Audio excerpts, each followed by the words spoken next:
Hello, everybody. Welcome to the Foundry Workshop. GM. Hope we're all doing well. I'm going to post in the Discord to let everyone know we're starting. Foundry Workshop starting now.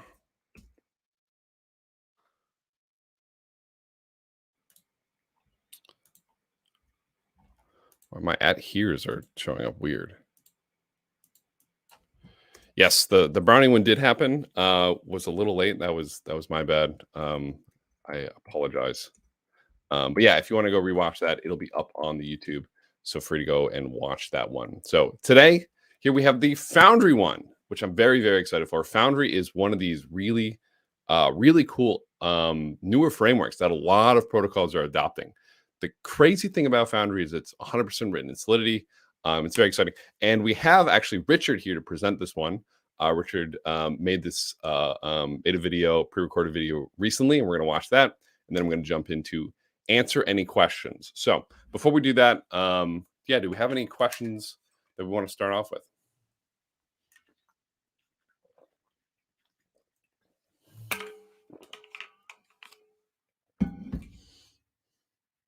We have no questions. We'll turn it over to Richard. All right, Richard. And then once Richard starts playing, let me know if you can hear him or not. If you cannot hear him, let me know in the chat. All right, cool. Let's do it, Richard. Hi, I'm Richard, one of the developer advocates at Chainlink Labs, and today we are going to be taking a look at one of the newer frameworks for developing Solidity code. So what is this new framework? Well, it's Foundry. Foundry is pretty new to the scene, and I have been really enjoying using it to do my Solidity development. One of the main reasons that I've been enjoying it is because of the testing. I love writing tests, and the tests in Foundry can actually be written in Solidity as well, so you don't have to kind of change your mental model when you go to writing your tests.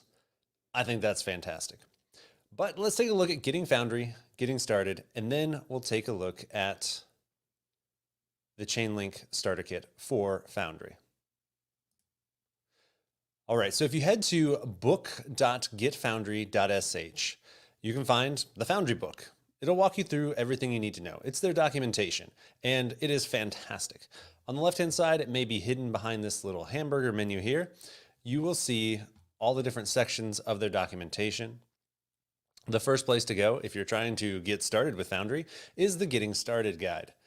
The installation here will tell you how to install Foundry up, which will actually download and install Foundry, Forge, and Cast. We'll talk about those a bit later.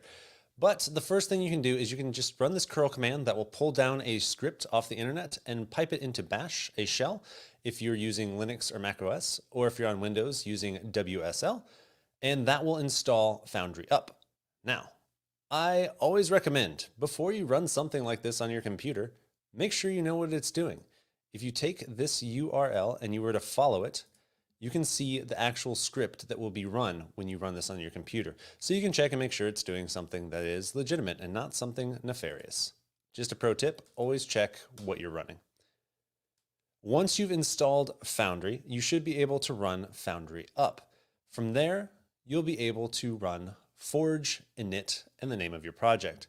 So let's do that now and take a look at what comes with the basic installation. So if we head on over to VS Code, that's what I'll be using for this demo. It's just one of the IDEs out there that you could use. I have my terminal open here at the bottom. If I paste in that command, and it looks like the $sign came with it when I copied, so we'll need to get rid of that.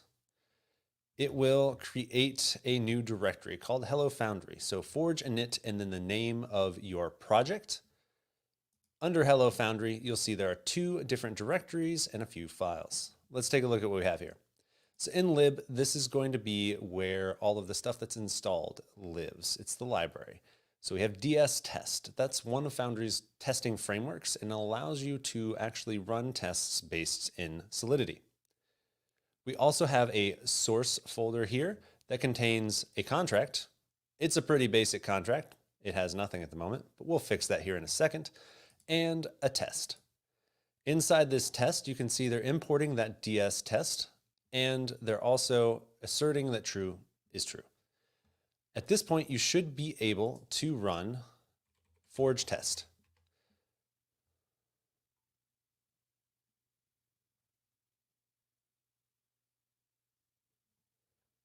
And we'll need to change into our directory first before we do this. So cd hello Foundry and run forge test.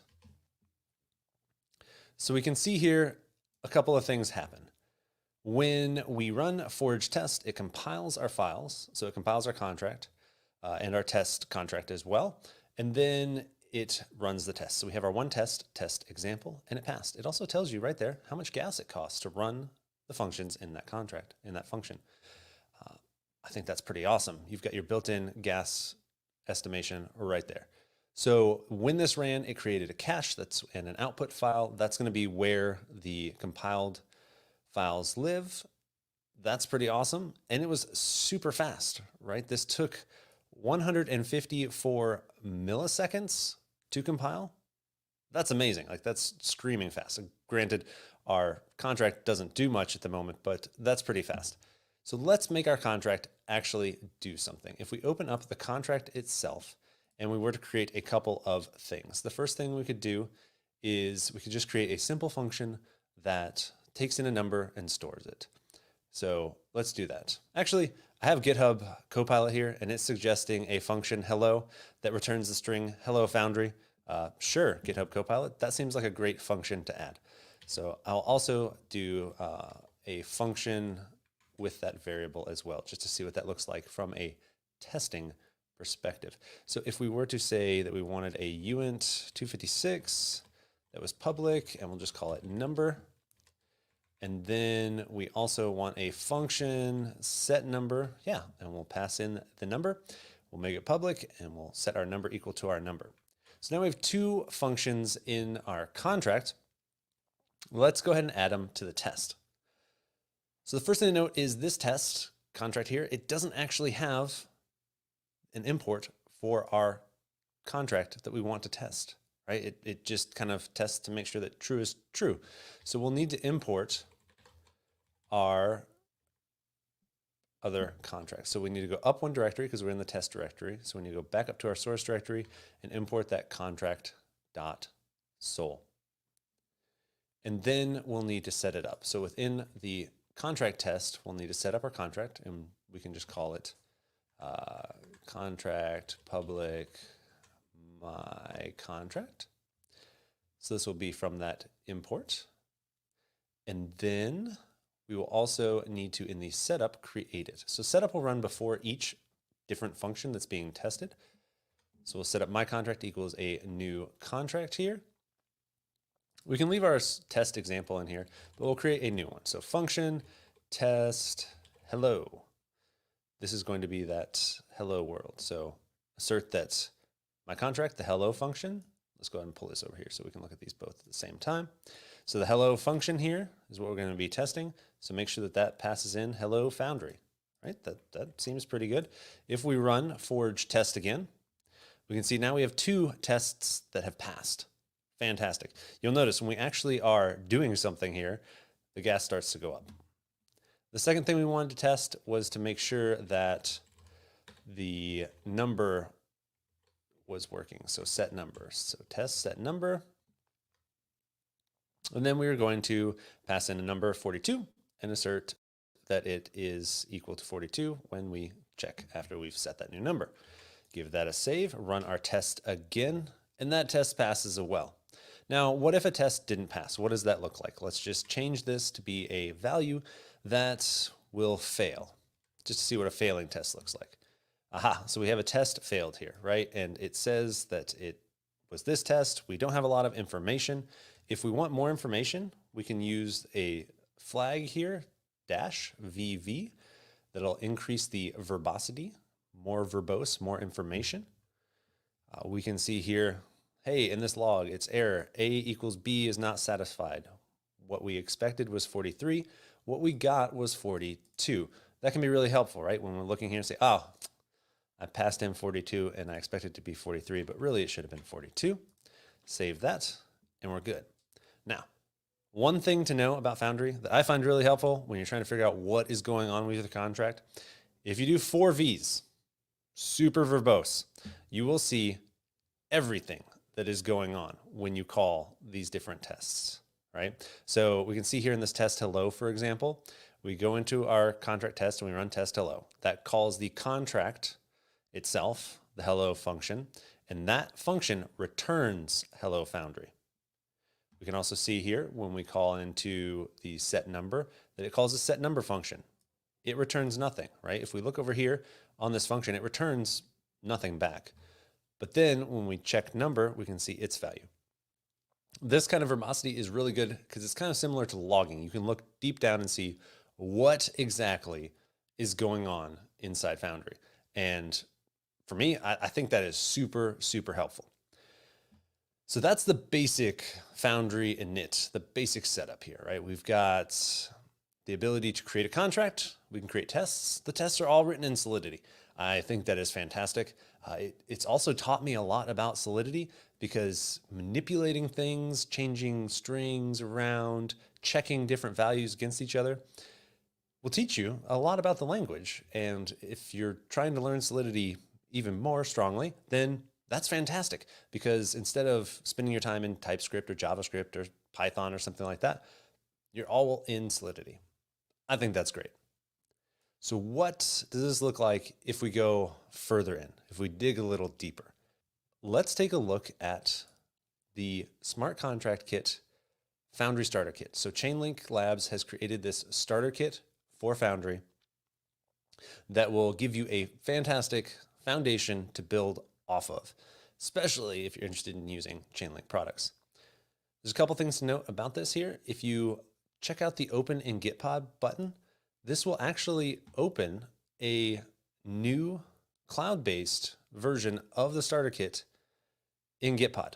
So you can do everything that we're about to do in VS Code in your browser. Gitpod's pretty cool. All of our starter kits have a Gitpod button integrated into them. You can just click it and off you go. That's great. But if we wanted to download this, we could use git clone it. I've already done this just to save a little bit of time here. So we will have this starter kit downloaded, but I haven't done the make yet. So we'll start there. So if we head back to VS Code, we have our Foundry starter kit VS Code, right? We've got our terminal open, haven't looked at anything. Let's take a quick look on the left, what all we have here. We have our image. That's just that sweet logo. It's pretty cool. The design team, Chainlink Labs, makes awesome logos for stuff. It's really neat. We have lib. Again, this is going to be where things are installed, right? So you can see here, hey, we've got some Chainlink scripts. We've got Soulmate. These are basically the dependencies. If you're familiar with NPM, this is your node modules, essentially. We have some scripts. These will be used to do deploys and stuff like that. And then we have our source. Inside our source, we have a API consumer, a keepers counter, a price feed consumer, and a VRF consumer. With each of these, there's also a test. These tests are pretty interesting because they also have mocks, things to basically fake responses so that you can do these tests on your machine. So if we take a look inside the VRF consumer test real quick, you can see that we have this VRF coordinator and consumer set up in here. Normally, that would mean that you're going to an actual blockchain and interacting with one of the Chainlink coordinator contracts. In here, it's set up as a mock. So underneath this mocks folder, we have all the different things that we can mock so that we can basically imitate a real deployment of these tools.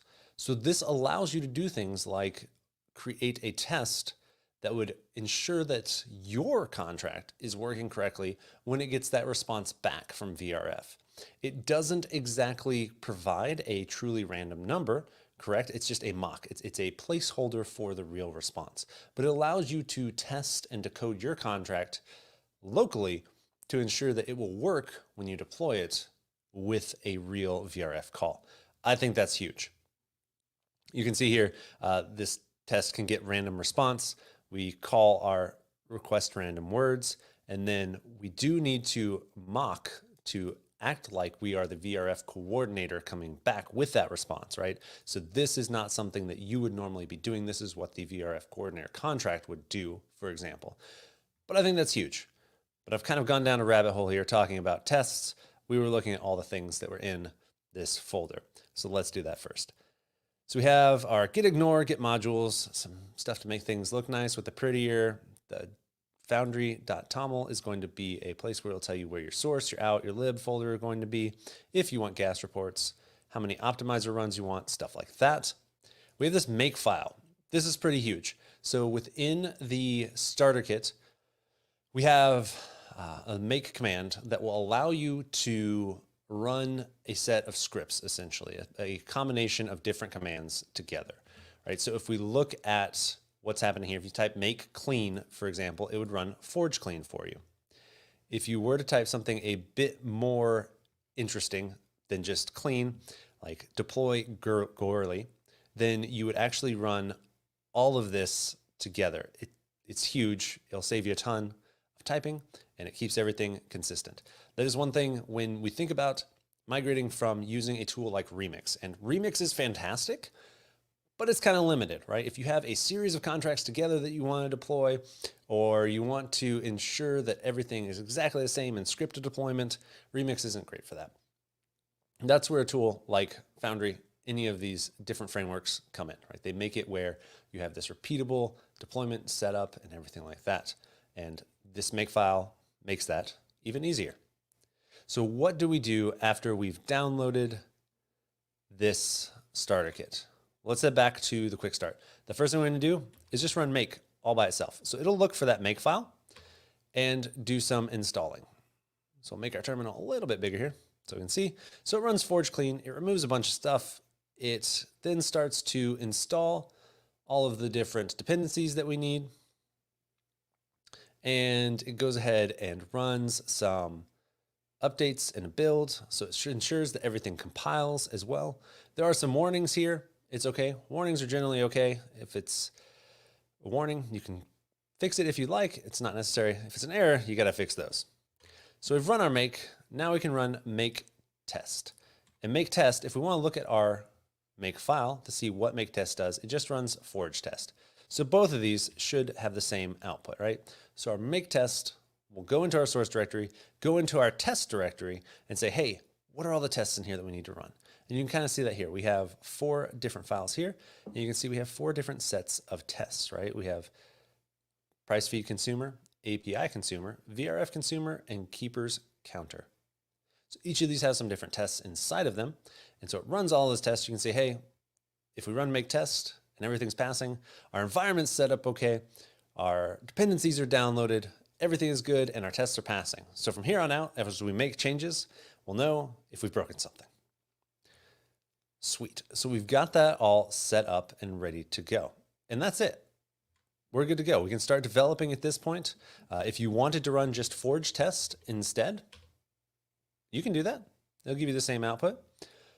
It might be your preference to stick with the actual commands instead of using the kind of shortcuts in the make file. But that's kind of up to you.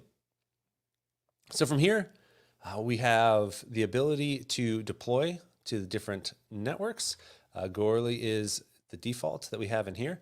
So if we were to run that, you can look down here in our documentation on the GitHub repo about deploying. And you'll notice that like for setup, you'll need to add some variables to the env file. So an env file is often where you'll keep things that you don't want to share. So this is the env example. You need to take this, copy it to just .env and replace this with whatever you would like here.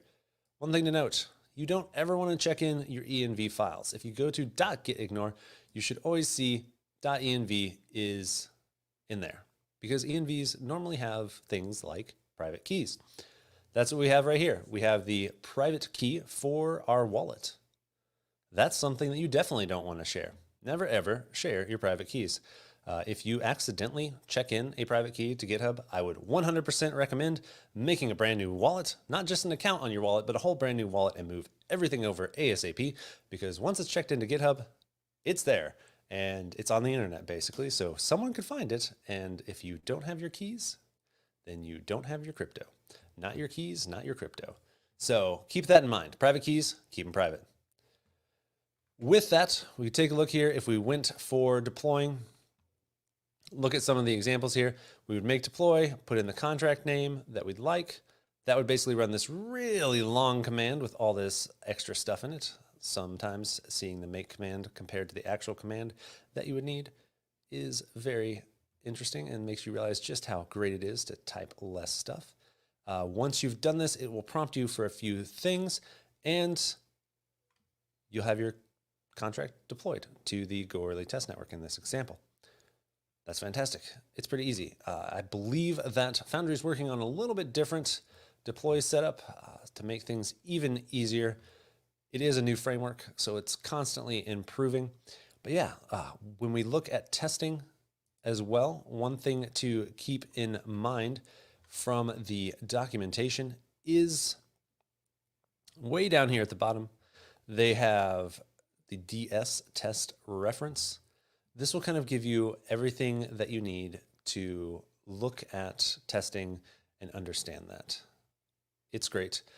There's also writing tests up here a bit further to kind of talk through the different ways to write tests.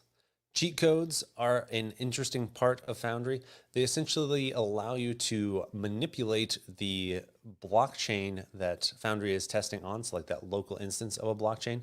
And that's fantastic if you need to do things like fast forward in time or move around balances and stuff like that. The cheat codes can let you do that. I use them all the time to ensure or to test like when time has passed. So things to just kind of take a look at over here. There's also fuzzing and gas reports, all sorts of stuff. One thing I have noticed, just to keep in mind when you are testing view functions, the gas will show as a gas cost for a view function, even though most of the time you think of view functions as being free. If you're doing it on chain, the view has a gas cost associated with it.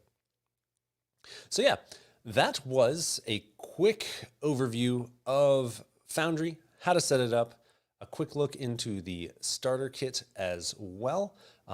From here, you should be able to use Foundry to get going with any sort of hackathon project that you have or whatnot. I definitely think Foundry is a fantastic tool if you're staying all based on a blockchain. Once you start branching out into needing things that are outside of a blockchain, sometimes I kind of lean towards the other frameworks a bit more heavily, because the way that they have their tests written and everything, you don't have to write your tests just in Solidity.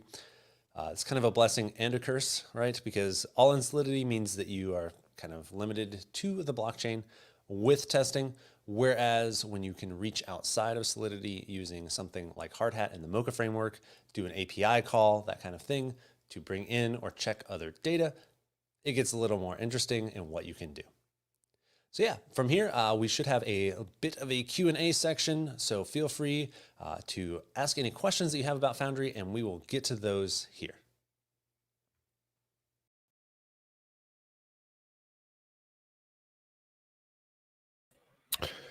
All right, great. Thank you so much, Richard, for all the excellent information on Foundry. So now we have some time. I know this was scheduled for an hour, but yeah, this will be a little bit quicker too. We have some time for Q&A. So we can talk about Foundry. We can Q&A about really anything in Web3 if you want. So now's some time to do that. And in fact, I'll put a little announcement in the Discord as well, because after this, we have the team building event at 12 p.m. Eastern time. So since we have some time, yeah, we'll do some Q&A at here. Q&A.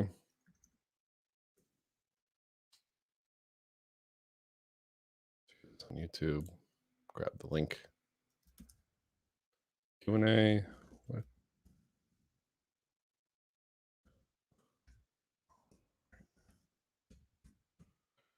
So now. Okay. All right, cool. Questions. How should you? Maybe I should like sit up so I'm not in the way of the banner. Question. How should you implement with Foundry Chainlink VRF on test forked Gorelli? Great question. So normally when I'm forking on something like Gorelli, or it's, first off, when I'm forking, you can use like Anvil's fork feature. That's the first thing. It's really easy to fork in Foundry. So you could do like Anvil -- fork dash URL, I think, or fork RPC, and then put in your Grilly network there, and you're good to go. And then also when running your tests, you can run Foundry test dash dash network, and then your fork URL as well. So that's really easy to set up. The part that becomes trickier is we promote like doing mocks for running with a local network. And your mocks, you can still do that, but you definitely want to practice kind of actually sending requests to the actual Chainlink VRFs and stuff. So this is where a lot of the Foundry cheat codes are going to come into play, like prank and stuff. So what you're going to want to do is after you send a request to one of these contracts, you actually need to like take control of those contracts and take control of those accounts using Foundry's pranking, and then call the responses. So that was a very generic answer there. But yeah, now that you mention it, I don't think we have an example of how to do that in the Foundry Starter Kit. Maybe if you want to make an issue on the Foundry Starter Kit to ask for that, I think that would be great too. Because yeah, right now the Foundry Starter Kit, it just works with mocks. It just works with mocks for a lot of the testing. So great question. But yeah, it should be easy enough to sort out with Foundry cheat codes. And if you haven't seen Foundry cheat codes, definitely check out the docs because they are really cool. I can't plug in the download VS Code on my VS Code platform terminal. New to VS Code.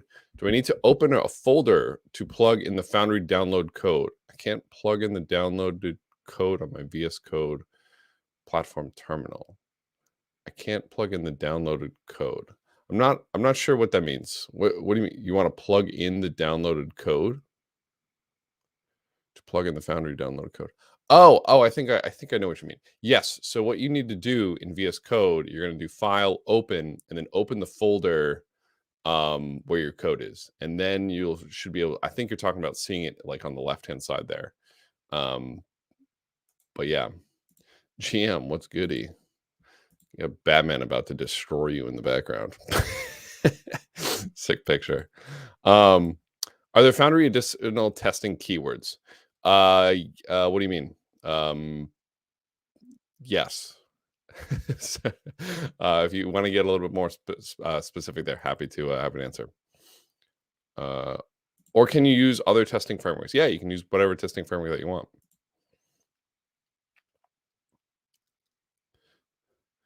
Thank you, Yo-Yo. Appreciate the words of kindness there. Good morning. Morning. Yep. Awesome. Excellent. The 32-hour course, if you haven't seen it, definitely check it out. Really, really helpful, especially for hackathons like this. Possible to add team members later or on or after today? Yes, absolutely. Of course. Yes. Amazing introduction to Foundry. We'll be using for testing for sure. Awesome. Yeah. Yeah, Richard's awesome. And yeah, Foundry is like such a cool tool. Such a cool tool. Cool. Any other questions about Foundry? Anything else Web3? Thank you, Singularity. Appreciate that. Yeah, any other questions about Foundry, intro to Web3, or really anything at all? We're getting more efficient at doing our Chainlink workshops, as you've seen. I remember the first time we did the Chainlink hackathon, my like introduction to Solidity. Well, I mean, introduction to Solidity is fine, but my introduction to Brownie was like 2 hours long. It was like much slower, much slower. I'm assuming the Chainlink hackathon needs to be a brand new project. I can't iterate on an existing one. No, you actually can. You can iterate. Just when you submit, make sure that you put in your submission, hey, here's where we started here. Because we are going to look through your code, and if we see like older commits, we're going to be, the judges are going to go, oh, well, not into this. But if you say, hey, like this project we started at commit, blah, blah, blah. And here's the new feature that we implemented as per this hackathon, that's totally fine. So it does not have to be a brand new project. Great question. Can I ask about Chainlink geolocation? I didn't find a way to implement it yet. Thank you. Yeah, sure. What's the question? Is there a specific API you're trying to use, or are you just kind of asking in general?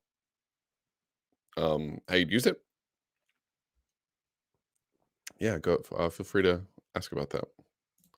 Could you talk more about Chainlink automation for dynamic NFTs? Yeah, I can definitely talk. Don't give me that much power though. I will. I'll probably not shut up. Let me pull something else up. Hard hat. Hard hat NFT FCC. Let me switch over to the code here. So here is my hard hat NFT FCC. It was a repo. Wow, almost 8 months ago.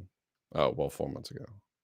That I made for the hard hat 32-hour course, and in it we have like a bunch of these. And let me link it in here.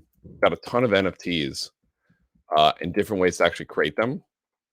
If you go to contracts folder, we have our kind of 3 ones that I wanted to show per this example here. We have basic NFT.sol, which if we go into it, it's real minimal NFT. Here's literally all the code for the NFT, and here's kind of what it looks like. My IPFS node is working correctly. So here's the metadata, and then I used HTTPS for this one for reasons, but if you're a decentralization maxi, don't shoot me. And here's what it looks like, right? So it's this cute little basic NFT. But what we also have in here is we have oh, I didn't use keepers in this one. Oh, sorry. I thought I used keepers in this. No, we do not use keepers. Okay, well, then what we could do.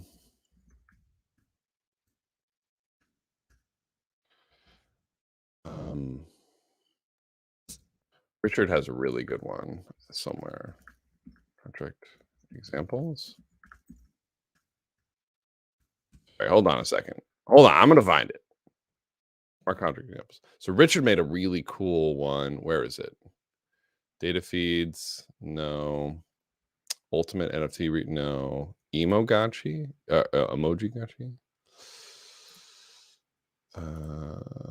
Contract, nope. Dang, well, I gotta find it. So Richard made a really cool one. I forget where it is. But what he did is he used keepers to have like your NFT kind of change over time using automation. So I guess I'll be a little bit more generic here because I can't find the specific example. But if you want, you can use Chainlink automation to just update your NFTs. So I saw some really cool ones where at different hackathons where they had like a flower, right? And you would have to water it every day, otherwise it would die, right? And so Chainlink keepers would be a great use case for just watering it every day, right? That way you always know somebody's calling that water function to keep your NFT alive and to keep that automation there. So yeah, I mean, there's a ton of different things you can do with Chainlink automation and with NFTs. Questions about anything? Yeah, sure. What was my favorite part about Paris? Good question. I actually did a bunch of escape rooms in Paris that I thought were freaking awesome. Yeah, the escape rooms. I really like the escape rooms. Yeah, I mean, unrelated to conference stuff, of course. I like the escape rooms. When will Dev Post be live for posting projects? Probably next week. Yeah, probably next week. What are the common limitations that you faced while writing test scripts in Solidity compared to using JS or TS? Any example?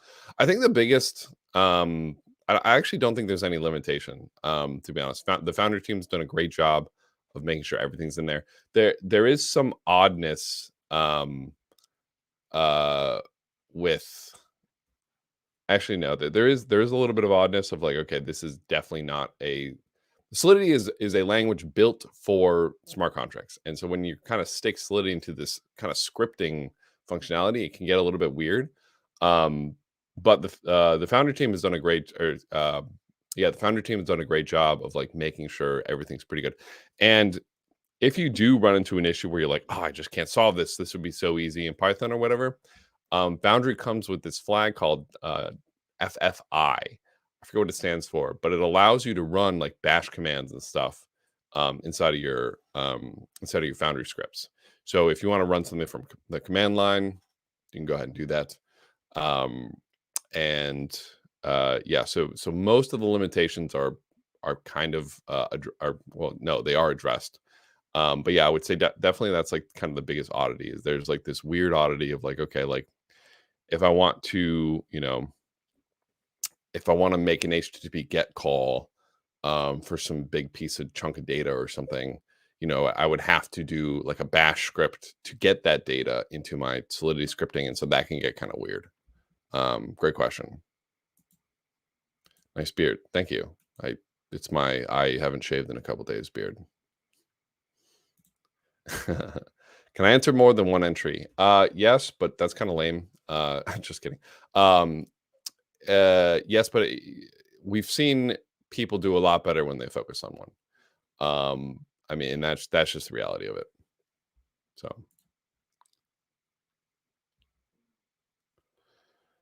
is a general question actually, is missing the documentation on the website also does not have GeoDB and Google API information anymore? Can you start pointing? So it sounds like you're looking for geolocation data. So you'd have to make a Chainlink any API call, most likely, to get that data. And so you can head over to docs.chain.link, and then there's go to the any API documentation, and then you would just find your URL for the GeoDB that you want to use, and boom, and you're good to go. You don't have to use like the actual Oracle. Yeah.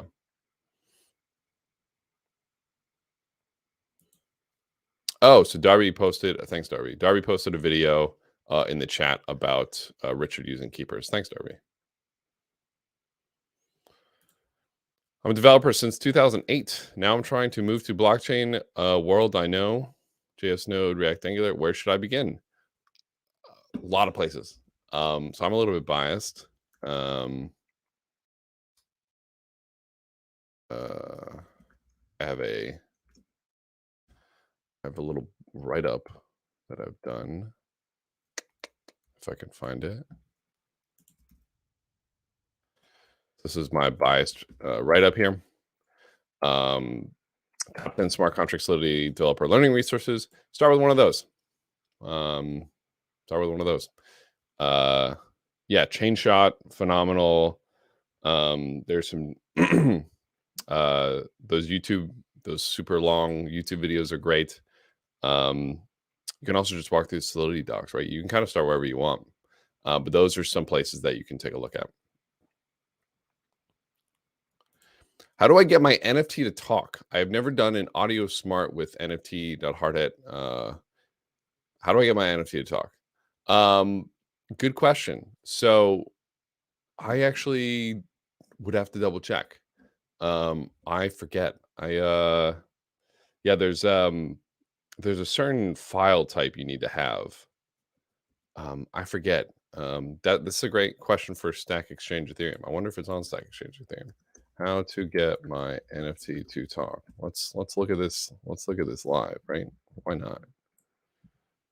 How to present your NFT to the world? No. How to make my NFT an audio file. How do you do this? What is audio NFTs? Mint an audio NFT to sell. Blah blah blah. This might be the most promising one. IPFS, Pinata, blah, blah, blah, blah, blah, blah, blah, blah, blah. Okay, just use an MP4. Mint the audio NFT. Mint NFT. Oh, wow, you can't just do it on Pinata. That's really cool. I'd be curious to see what file type it is. If you can give me an example of an audio NFT, I can like reverse engineer it and figure out the file type. Good question.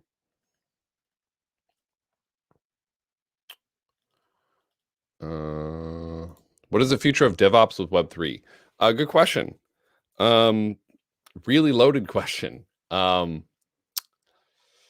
think build pipelines are going to become more and more decentralized. Right now, like the majority, like what is it? Like GitHub Actions is super popular.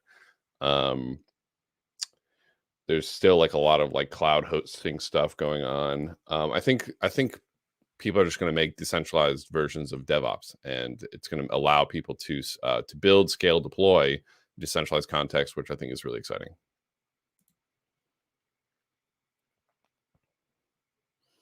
Any interesting NFT projects that you know of? Is this like a weird way to ask me to shill NFT projects? Just kidding. Um, Interesting NFT projects to me are NFT projects that do something technically challenging. Um, and those are ones that are interesting to me. Like when I was learning about NFTs, I only bought NFTs of projects that like where the code was like cool. Like they did some cool Solidity tricks. They taught me something new. Um, yeah, I only like NFTs for their code, which is kind of hilarious because that's not why people like NFTs. LilyPad is a great community. Yep. Yeah. If you want to go check, learn with some other engineers, get started, definitely check out the LilyPad. When it comes to debugging, which framework is more developer friendly? It depends, right? So developer friendliness is kind of it depends. So they each have their pros and cons. So I mean, I like Brownie and Ape because I like debugging in Python. Debugging in Python I think is phenomenal. And it allows me to kind of use my print lines that I'm used to in Python with my Web3 stuff. Now, I will say, though, the Foundry step-through debugger is probably my favorite tool, just period. I freaking love that thing. Let me actually even show you guys what I mean. Jump into the Foundry starter kit because the step-through debugger is like, oh my goodness, I'm like, it's become like my favorite thing since sliced bread. Let me pull it up. Oh, this is not right. There we go. All right, cool. So this is the Foundry starter kit. Foundry starter kit here. You know, we have all of our stuff, API consumer, keepers consumer, etc. What we can do is in one of our tests. Oh, actually, yeah, that's fine. What we can do is in one of our tests. So here's one of our tests, right? We have this test consumer return starting value. All we're doing is we're testing like our price feed consumer contract. We get the price and we assert the price is equal to our initial answer. So we're kind of just making sure that our contract that we deploy has the same price. What we can do is we can take the name of this test. We can run forge test dash debug and paste this in. And this is like magic to me.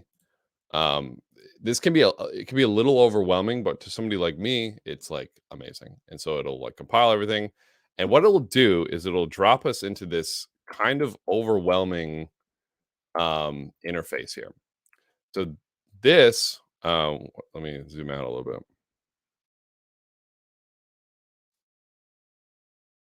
This allows us to see like what part of the Solidity code test that we're in, and then all the opcodes, and then allows us to show stack, memory, and kind of all these low level stuff.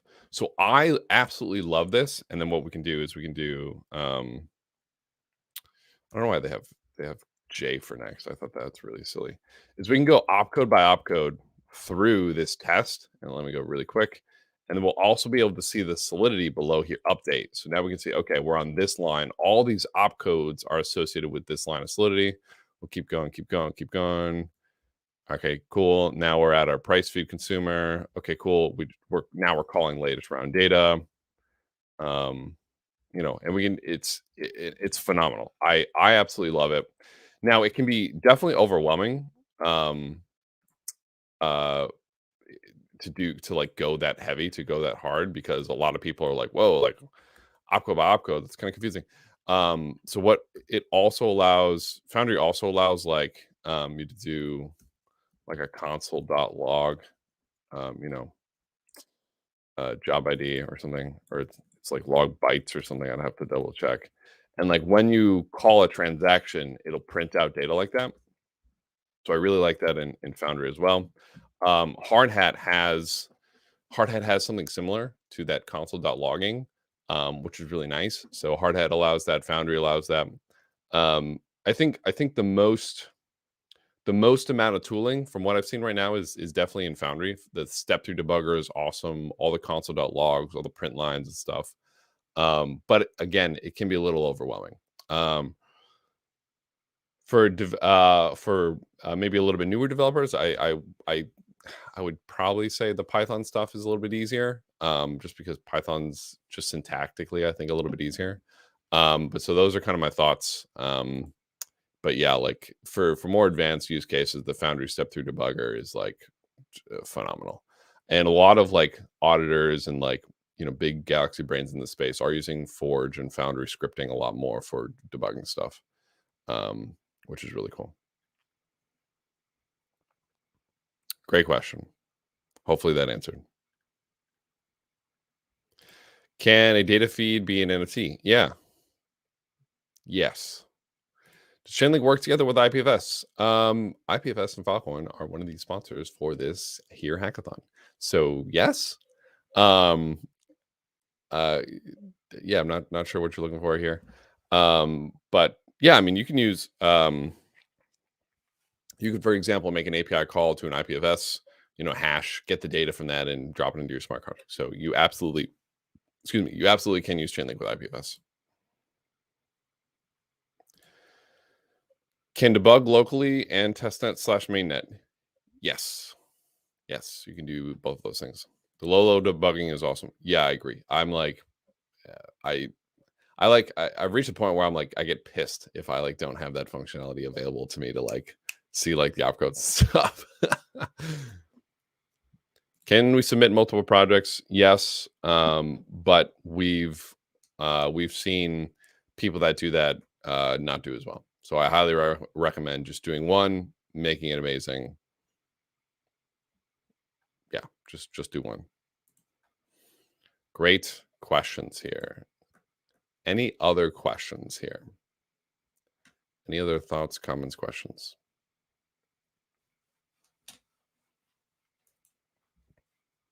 Hope you're all excited to hack. And remember, if you don't have a team today at 12 Eastern time, so that's in an hour and 20 minutes, there's a team building event. There's also another one tonight at 11 p.m. Eastern, aka really late my time. And I'll be sure to head to those. What is Foundry? Play this video from the start and you'll find out. What is the philosophy of Chainlink? Chainlink Labs partnering with Swift. Sounds card. I mean that's out of scope for this video. We're talking about tech here. Also, is there a hackathon? Yes. Yes, that's what this is for. This is for the Chainlink Spring 2022 hackathon. Welcome to the chat. Glad you're here. Welcome.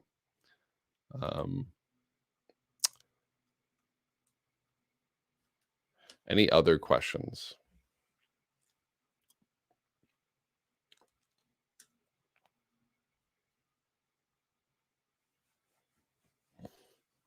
If there's no other questions, we can jump off. GM Ronan, GM. If there's no other questions, I'll jump off. Give you all more time to hack or code or whatever you want to call it.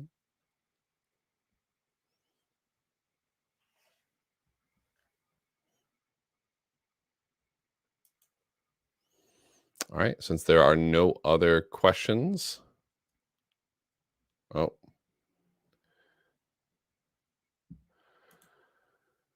Where are you from and how do you start in this world? I'm from Massachusetts in the United States, and up earlier I posted a link on, yep, it's right here. Some of the places I think people could start, one of those long YouTube videos, Chain Shot's phenomenal, just going through the docs. There's a lot of really good places to get started here.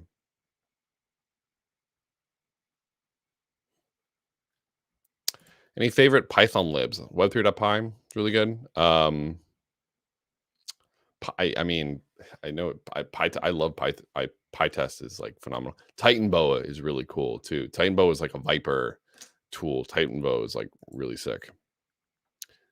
So how can we get a Lens profile? Go to the Lens protocol site. I think you have to like request it or something. I forget actually.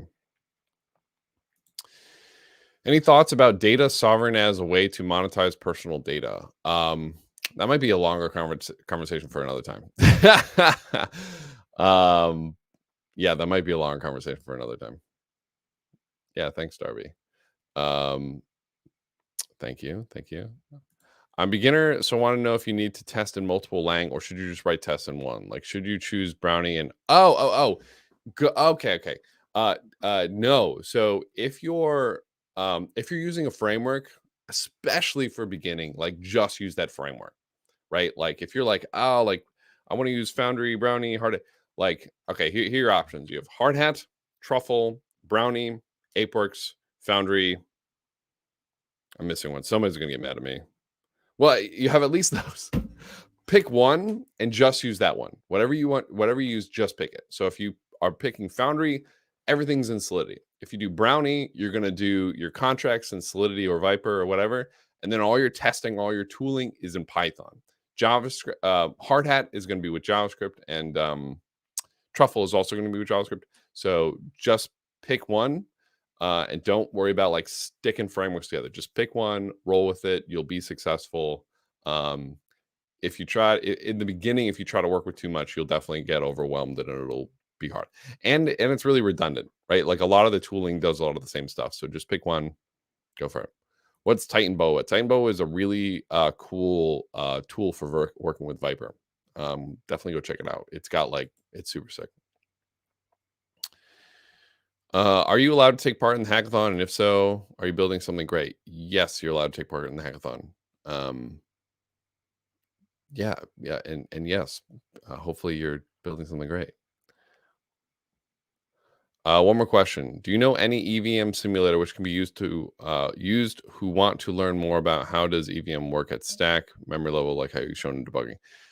Tenderly is really good. Tenderly is one that's really good. Remix also has good simulations as well, actually, for kind of a more like user interfacey one. Yeah, check out Tenderly and Remix. They've got some good ones. I'm trying to think what else. Yeah, some of the stack traces, like the forge debugging, are nice. Yeah, but I think you're looking for like Tenderly or like even Remix.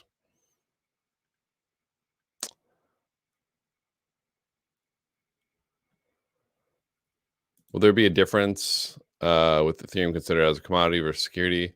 I mean, that's a super loaded question. I mean, Ethereum's a commodity right now, which is great.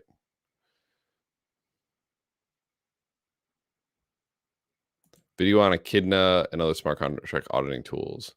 Yeah, we've done some Slither stuff, a little bit of Echidna stuff, but I mean, yeah, we can always do more. Agreed. All right, cool. Any other questions? I feel like I keep saying any other questions, and it's like, all right, cool, I'm about to log off, and then a whole bunch of questions come in. Any other questions here?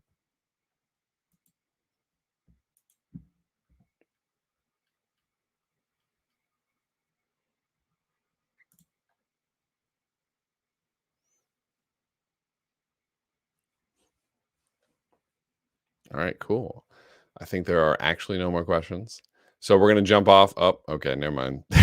What do you recommend as a resource for beginner intermediate React Next.js to use? I find my biggest weakness right now is connecting my front end to a back end in a meaningful way. Yeah, so I know you've taken that 32-hour long course. I think for somebody, for a lot of people, the front end stuff is going to be the hardest bit. I mean, front end is kind of its own category of like skills that you need. So just like learning more front end, learning more front end just in general is going to be really helpful. So there's tons of places to learn front end. I mean, Free Code Camp, Udemy, Coursera, all over the place. So any of these we find if you want to learn more. And then same as like learning Solidity, right? Just keep building stuff, keep doing stuff, and that's going to be how you're going to learn even better.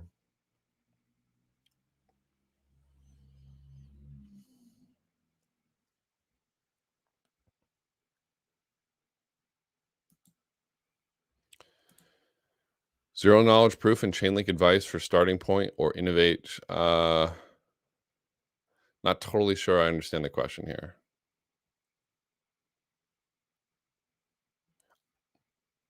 Oh, it's Udemy? I've been saying Udemy this whole time. It's Udemy? Oh, that makes more sense. Because like university, Udemy. I'm probably gonna keep saying Udemy. We're not gonna have any auditing presentations in this hackathon, but we've done a ton in the past on this channel. I've done some on my channel as well. Definitely be sure to check them out. Promo video is necessary, even if it's just a screen recording. It's 100% necessary. Cool. Any other questions? It's like the 18th time I've said this, and then I'm like, all right, bye, and the questions come in. All right. Well, I don't think there are any more questions, so I'm going to go ahead and jump off here. Thank you all for coming. I hope you all learned a lot about Foundry, learned a lot about anything that you asked questions about, and we will see you in an hour for the team building event. And if we do not, if you already have a team, good luck, happy hacking, and we'll see you next time.